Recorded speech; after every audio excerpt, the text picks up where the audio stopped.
Welcome to the Breakthrough That Career Plateau Summit. And I'm your host, Linda Butler. If you're a woman in mid-career, midlife, and feeling that your career has stalled out or that it's no longer fulfilling, but knowing in your heart that you're capable of more, in this summit, we're providing you with inside access to top career experts who are here to help you learn how to identify new opportunities, create momentum, and take action to create that dream next role. And today, I'm so happy to introduce one of our experts. Our speaker is Maria Tomás-Keegan. She's a multi-certified career and life coach who specializes in helping women turn career and life transitions into personal triumphs. She creatively blends her 30-year corporate leadership experience and training with the lessons learned from navigating life-changing events like loss, divorce, and career upheavals. Maria has been called a master of reinvention, and she's passionate about coaching and mentoring women who struggle to find meaning and purpose in their careers and life, bringing a calm force into what can feel like chaos at times. Maria partners with women to create a firm foundation for confidently leaping into their next chapter while gathering lifelong tools to help them thrive. She is an award-winning author, speaker, and hosts the weekly broadcast called Tips for the Transition, the Career Roadmap. So welcome, Maria. So happy to have you here. Thank you so much. Linda, I'm grateful to be here, happy to be here, and thank you for that warm introduction. Oh, absolutely. And just a perfect person to be on this summit. So thanks so much for agreeing to participate with us. And, I read obviously your bio, a very impressive background, but can you maybe fill us in a little further about what brought you to this field of helping women transition and career transition? I've been through a lot of them. So you mentioned my 30-year corporate career, and through that, I've had my share of upheavals, including an unexpected layoff to end nearly a 20-year run at my last corporate gig. And I've navigated significant life changes during that time. I've been through 2 divorces and the losses of both my parents and 2 of my 3 brothers, a relocation across country where I knew no one, forced early retirement, several career reinventions, and caregiving. So I know what it feels like to have your life turned upside down and have the rug pulled out from under you in your career, because I've been there. And I got help to work through many of those changes. And I know how much it means to feel like I'm not alone. So since my layoff, I have helped hundreds of professional women navigate similar situations and turn their world right side up again. Right. And that's lovely. And definitely you've got the resilience, right? In terms of your survival and resilience. Yeah, that's a muscle I've learned to flex. Yeah. Yes, absolutely. And that's wonderful that you're sharing what you've learned with others and other women. So thank you for doing what you do. Thank you. And, you talk about making a career a soulful fit. So can you talk more, what does that mean exactly to you, and why are you so passionate about that? Thanks for asking that question. I love that question because it is important to me that women find that soulful fit. And what I mean by that is when your feet hit the ground in the morning and you get to go do something that lights you up, that's a soulful fit. When you still have energy at the end of the day because you made a difference at work, that's a soulful fit. And when you have harmony in your life because your work matters and it supports every other area of your life, that's a soulful fit.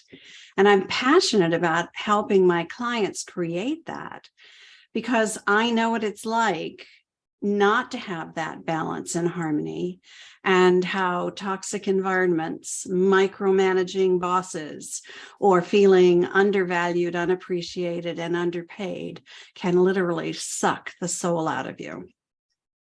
And it doesn't have to be that way. When we spend 1/3 of our waking hours working, it should feel productive, like we're making a difference, and that there's passion and purpose in what we do.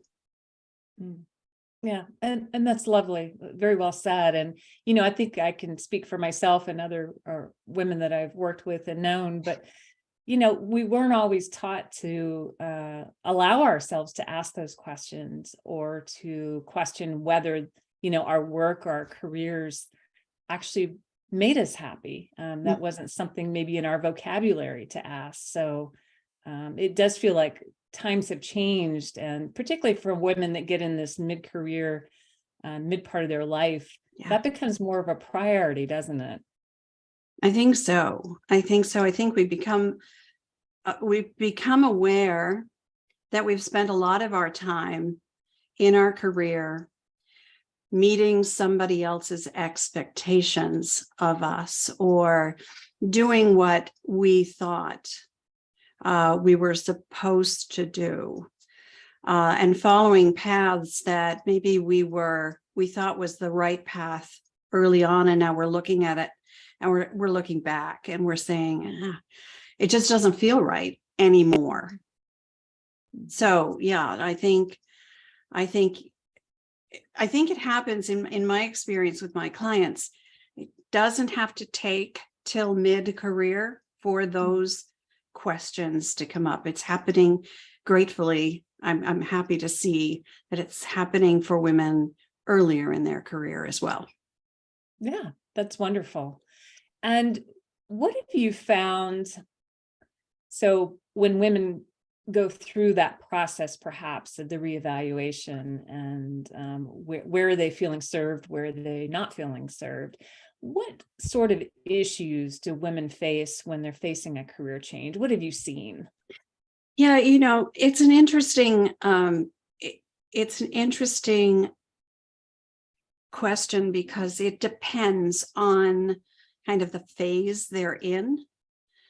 So there's a whole series of things that I hear from my clients and from those who watch my podcast and the women I speak with at my roundtable discussions. And I hear things like, who am I now that things have changed so much? It's like it's an identity crisis. And I hear, I'm not even sure what I want. And how do I figure out what do I do next? And then they might say, something's missing. I don't know what that is. And another thing I hear is, what's holding me back?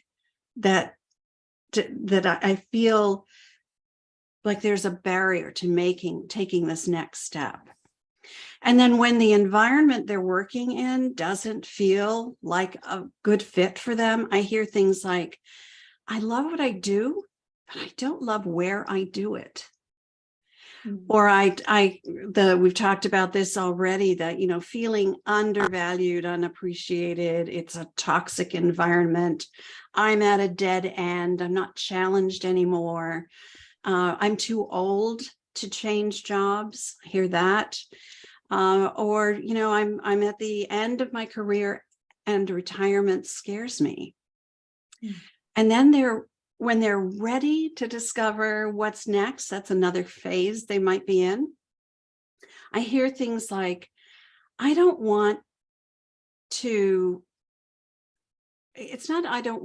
more, I don't know what my career values are. Or I'm not sure what I'm passionate about. Should I stay or should I go? It's a quandary. And, what does change look like? I don't even know what that should look like for me. And why do I feel this way? So those are the kinds of questions I get depending on the stage my clients are in.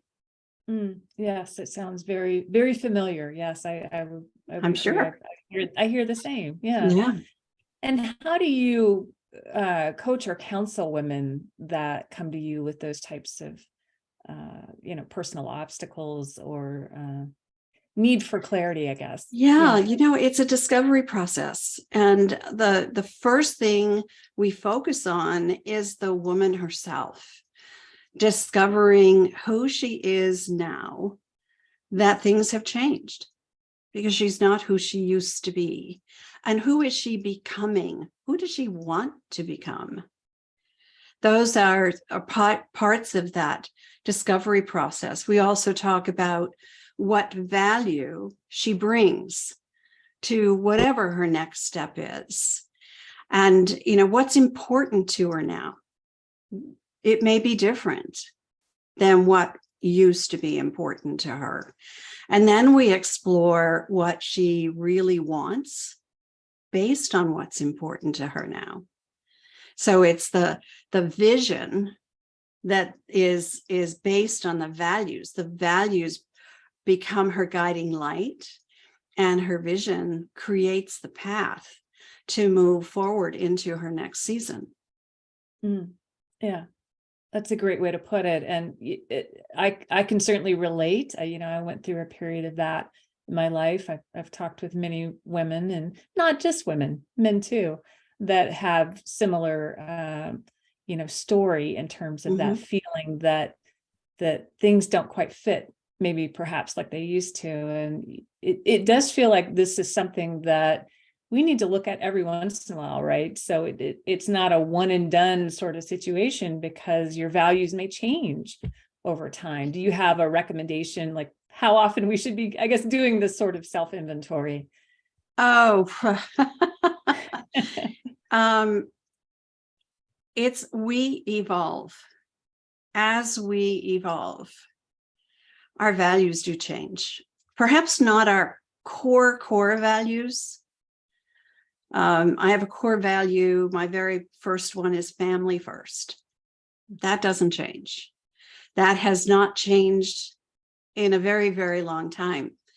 And it's always remained number one, but some other values could change, especially career values. So personal values may not change as much, but what you really value most in your career, when you were younger, in your career, you might have valued getting really a good job, a good title, a good salary.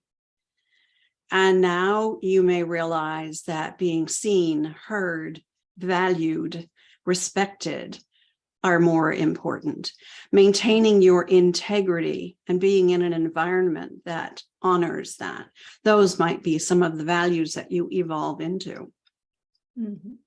Yeah. So how often do we need to reevaluate that? As often as you need. We all go through transitions in our lives, some of them unexpected, some of them unwanted, and some of them are expected. We see the evolving that we're doing, and we're expecting a change, a transition coming, and we should evaluate what's most important to us now as a result of that change.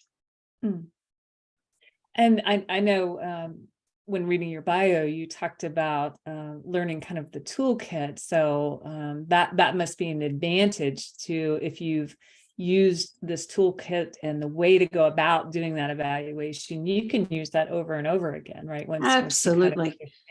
Absolutely. They become lifelong tools, right? Once we realize what it is we can do, how we can participate in our own change, in our own transition. Those are tools that we can pull out of what I call our treasure chest whenever another change comes about. And we don't get so derailed once we know the tools, and our resilience builds so that the next time even an unexpected change happens, we may get knocked off our foundation for a minute, but we know how to climb back up again sooner. And we get pretty good. You know, when you've been on the planet for a minute or two, like I have, you get pretty good at being resilient and dusting yourself off. Right. I totally agree. And I think a lot of us went through that the last couple of years for a Oh yeah, variety of yeah, reasons. in So that became spades, very right? apparent. Right. Yeah, Exactly. lots of And things change. I do think that is one of our a badge of honor for getting to the middle part of your career or mid part of your life is those things are important. Those things you've learned along the way, the experiences that you had. That's part of your story, isn't it? It absolutely is. And you know what? It helps us then to model our best behavior when we've learned through using those tools how to be resilient, how to stand in our power with confidence, how to take a bad situation, face adversity, and figure out what we want it to be like on the other side of it for us. And how do we help co-create that? Yeah. And many women I feel sometimes struggle with communication of their value and perhaps what they need. Do you work with women on what's the best approach? So if you go through the self-evaluation process and now you want to apply what you've learned about yourself and change your environment, any feedback or suggestion on how they go about communicating that to the rest of the world? Yeah, so finding your voice is actually a module in my signature program, and I think it's a very important piece of learning who you are. Once you learn who you are, you've got to figure out how you show up authentically as who you are, what you value, and model that. But it takes a lot of work to kind of squelch the voices in our heads that are reminding us that we're unworthy, we're not good enough, all of those the negative chatter, to kind of turn the volume down on that and replace it with how you really want to feel. And then once you are firmly grounded in that, so grounded in your values and grounded in what you want, then it is easier than to speak and convey what it is you want. So I work with women going through a career transition, and we work on positioning them so that they are actually telling others who might read a resume or a cover letter or a LinkedIn profile or something like that, they are positioned for what it is they want. Because if we don't tell them, the reader will make assumptions reading a resume or a LinkedIn profile or a cover letter if we have not told them what it is we want. So they'll take a look at a resume and they'll go, oh, she's done all of this. Well, I have a job just like that. And they'll make invite you into an interview, and you start to probe into what the job's all about. You've been there, done that, don't really want to do that anymore, but you didn't tell them that. And that's the positioning piece that is really important. That's such an important point, because yes, if you're trying to change your trajectory and perhaps your destination, you can't rely on what was your job titles and duties in the past, right? You have to kind of recreate your vision. So if you don't take that time with your story, you are going to attract those that see what you've already done, right? Exactly. That's a great point. Yeah, exactly. Because they're going to see that you're an expert at that, right? Mm-hmm. You've done it for a long time. But if that's not where you're headed, if that's not how you want to step into your next season, then you have to tell people about that. And then you also have to do the work to position yourself in your resume for what it is you want. Mm-hmm. Are there particular steps for that positioning? Obviously high level, because I know we have limited time, but is there any quick tips for how you position yourself if you're change? The very first thing is you got to know what you want. Yeah. You've got to know. So it's taking a good inventory of your skills and understanding which of those light you up. I'm going to share something in a minute that will help you do this. Yeah, it's in fact, that this might be a great segue to just go into that. Is that Sure. the thing to do? Okay, so this is a self-assessment I created for my clients, and I also share it with the women in my roundtable discussions that I do every twice a month or so. And it's a quick self-assessment in terms of how to kind of map it out for yourself that should take you some time to do. So I'm going to suggest to our audience, take out a sheet of paper, a blank sheet of paper. It can be a notepad, anything you want. Draw 2 vertical lines down the center, down the page to create 3 equal columns. And at the top of the page, the title of the self-assessment is A New View of You. And then the heading on top of the left column is all the things I know how to do. All the things I know how to do. And this should be a comprehensive list of all the things you've done in the past.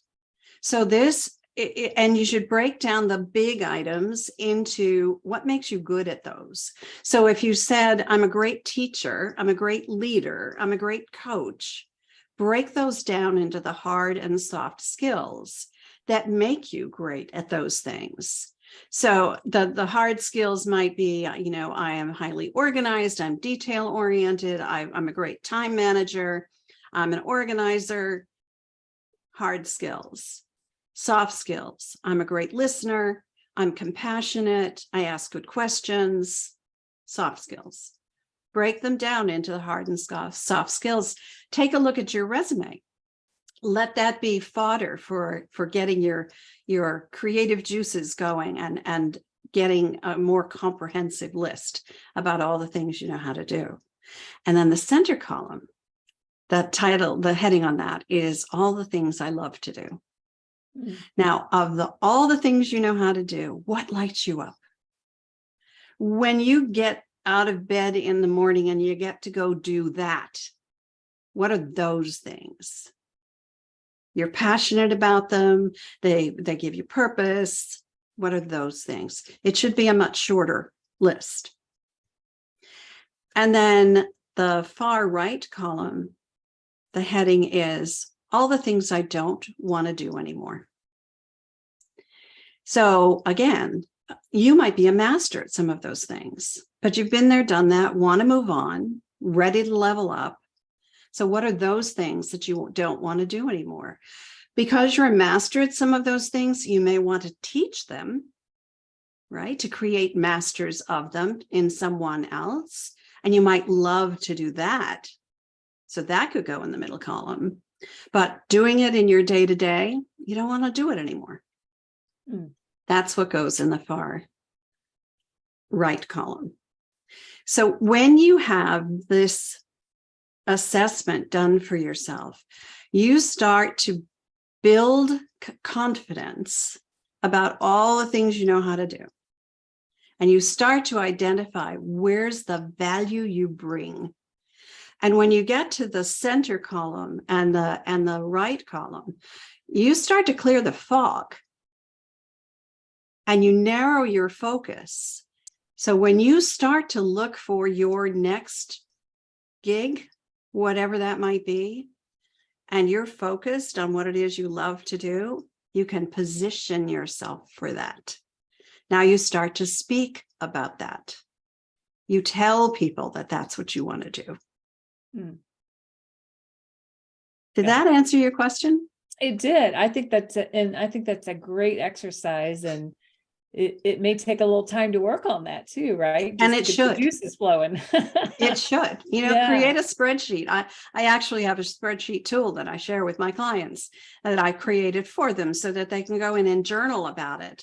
Make your list. It's a dynamic list. It should take you a little while to get to all the things you know how to do.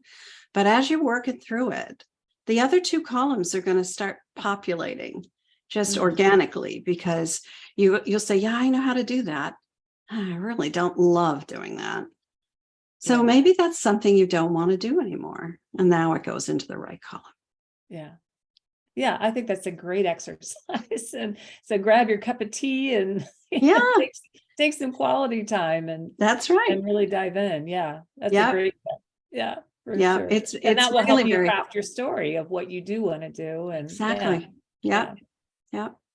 Excellent. Well, thank you so much for sharing that and You're for, welcome. being here at the summit and sharing your knowledge and your wisdom with us. I truly appreciate it. And I think this My is going to be pleasure. helpful for so many people watching. It's my pleasure.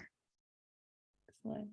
And you have a free gift, I believe, that you were going I to do. offer with. Okay, you want to I tell us more do. about that? Yeah, thank you. Yeah, I'd love to do that. I have a gift called Make Your Career a Soulful Fit Planning Guide. So this is a guide where I ask some probing questions to help you figure out what's working and what's not working in your career and life. Then use the planning guide to know what to keep the same, what to change, and maybe what to learn that will support you in your next move. And then you're ready to choose some small actions that will lead you in the right direction. It's simple, but it's not always easy to do on your own. So this planning guide will help, and it's called Make Your Career a Soulful Fit Planning Guide. Awesome. What a wonderful gift. Thank you. And you should definitely take advantage of that. So we're going to have the links to that free gift as well as all of the contact information for Maria. So if you want to continue or start a conversation with Maria on what you've heard today, all of her contact information is below, as well as that free gift link. So thank you again, Maria. I really appreciate you being here. Linda, it's been my pleasure, truly, and I've enjoyed this conversation. Thanks for doing what you do. Oh, thank you. Glad to do it.